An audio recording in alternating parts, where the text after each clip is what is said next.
Hey, what is up, everybody? This is Stevie Breach coming to you here today. Week 5, the San Francisco 49ers found another loss. And I will honestly tell you that at the beginning of the year, I made that video.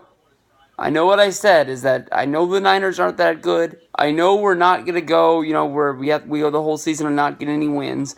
We're going to have a few games where we play like good football.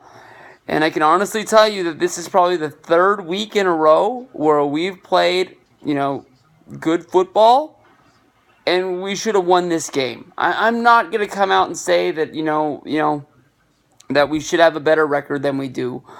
I just want to leave it out there is that I don't want any moral victories, but honestly, this about is as close of a moral victory as I can take right here. The 49ers are going to be 0-5. Basically, the last 4 games we've lost by 11 points if you add all of those games up. So we've been in these games, even though we haven't been, on top of the world. We dropped this one 26-23 in overtime. I can honestly tell you that I watched a lot of the first half of this game, and I was not able to catch a lot of the second half because I was at work. But I was really surprised. I think I missed a big bulk of a lot of the action because this game was tied at 3-3 early on, and it was a very ugly football game that sort of looked like neither team really wanted to win. I come back and this game is tied to 23 all. I've always sort of pointed the finger at Brian Hoyer as the reason why this team isn't as good as it is. There's a lot of young guys.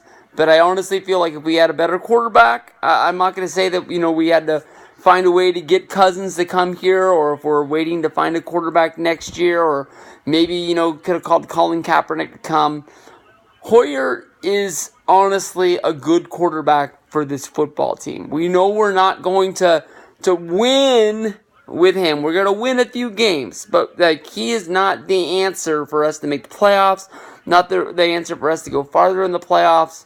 But it is what it is. He had over 300 yards passing. You can't ask any more from a guy like this to be able to get the receivers involved in the game. Garcon had another great game out there, and it was honestly really fun to see our old boy Gore out there running the ball for the Colts. It was almost like when the game started, the first possession the Colts had, they really featured him. And it was fun because we hadn't seen him in a while. I think he's been gone from the 49ers for 2 years. But then after that first one, I was like, I don't want to see this guy run no more because I don't want to see him bust loose. Carlos Hyde, he did have the injury last week. We didn't hear about it a lot this week, but he ran the ball only 8 times for 11 yards. Didn't have a real big day today. Matt Breida took a lot of the snaps in the backfield. He had 10 carries for 49 yards. He seemed to be out there. So maybe that injury is slowing down Hyde a little bit more. Game came down to overtime rules, where the Niners stepped up. The Colts took the kickoff, and they started driving down the field. And honestly, on a play that I thought was going to be a touchdown, the Colts it wasn't T.Y. Hilton, but they had a receiver in the end zone wide open. And out of the middle of nowhere, a Niners defense guy just stepped up, read the play, and grabbed the ball.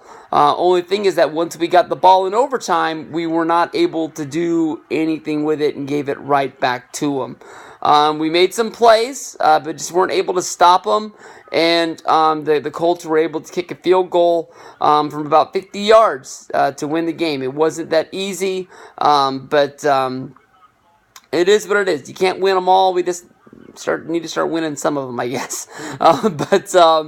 Robbie Gould, right there, had another good game today. Last week he had 5 field goals. This week he goes 3 for 3. I can honestly tell you is that when we got Gould, I know he was the Bears kicker for a long time. For some reason I thought he was kicking for the Giants last year.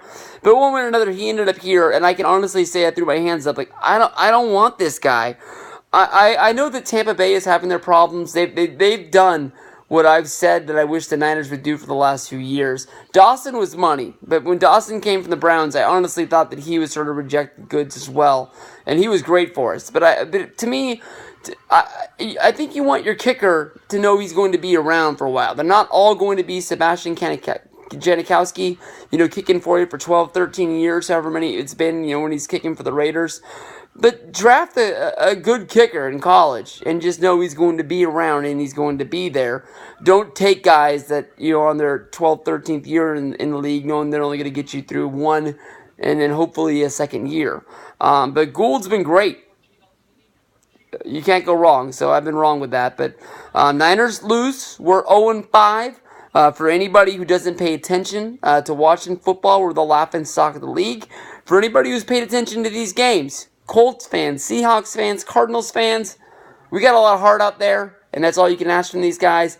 And people are going to know, well, we're not going to play the Colts again. But I know the Seahawks and the Cardinals, when they see us coming again, they're not going to be thinking it's an easy win, and these guys are hungry and they want some wins. So I'm anxious to see what the second half of this season brings. But I will say that I'm starting to watch these games, and I'm starting to have that feeling that every win feels good. But, after that win goes away after 5 minutes, you see the wins are starting to hurt us. We really need a quarterback, however we can get one.